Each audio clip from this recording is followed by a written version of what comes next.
Hi everyone. Today I want to talk to you about the great divide between agents and vendors during a period of no inquiry.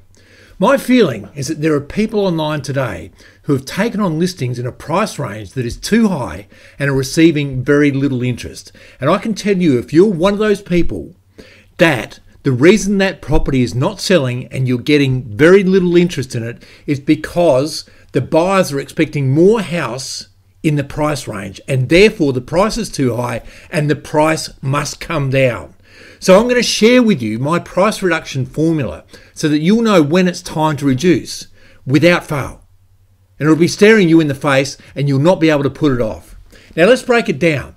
If you're putting off price reductions even after a certain time with no inquiry, the property is withdrawn from sale. The vendor thinks you're an incompetent fool and will tell 30 people not to list their property with you. If you have the courage to reduce and get the price down, the vendor thinks you're a hero and they'll tell 3 or 4 people that you're a great person, and I believe that equates to 10 listings over the next 10 years. So you need to have the courage to reduce. And if you don't do anything, this is what happens. The vendor thinks, number one, my agent hasn't called to say there are any new inquiries. The agent thinks, number one, I'll call my other vendor who I've had an inquiry. After all, it's a much more pleasant call to make. Number two, the vendor thinks there haven't been any inspections lately. Number two, the agent thinks, panic, I haven't had any inquiries. And then at the sales meeting, what they do is they say, can somebody please take a buyer through my vendor's property? I need to get somebody through. The vendor thinks, number three, I haven't heard from them this week. The agent thinks, number three, putting off calling because of lack of inquiry. Number four, the vendor thinks, what are they actually doing to sell my property? Number four, the agent thinks creating advertising and promoting property. Well, you can create advertising promoted all over the world as you can today on the net, and it's still not going to make any difference if it's in the wrong price range. You will not get the inquiry. Number five, the vendor thinks, maybe I made a mistake in selecting that agent to sell my property. I did like that other agent. Number five, the agent thinks, putting off calling because of lack of inquiry.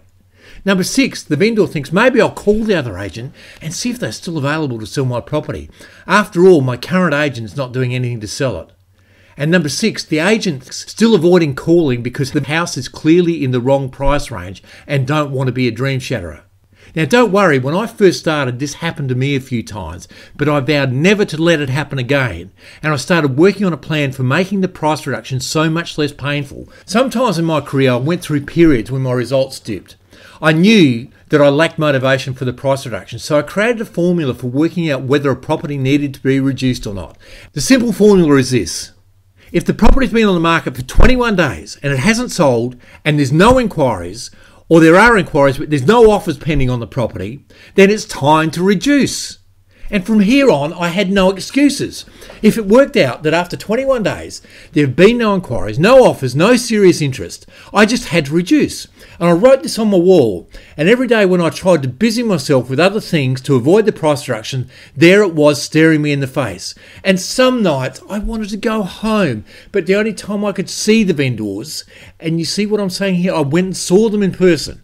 And the only time I could see the vendors is see them face to face at 8 o'clock at night. And what I did was I'd go and see them, I'd get the price reduction, I'd get the property sold, I'd get a glowing testimonial, and I'd get 10 more listings over 10 years from referrals from that one sale. And it all came from the price reduction. And of course, the more price reductions you do, the more confidence you're going to have, and the more confident you are in what you're saying, the more likely it is that the vendor will agree with you that the price needs to come down. From here, I never looked back. I just knew I could do it. The whole reason I do this is to help other agents succeed using the tools that helped me so much over the years. Hey, if you like this video, please click the like button above and share it via Twitter or email. I just want to help people to make more sales. Now, I want you to be present. I want you to be bold, and I want you to be enthusiastic about going out and getting more price reductions so that you can make more sales. And ask yourself this question: which property am I going to reduce today? Until next week, this is Michael Kies saying goodbye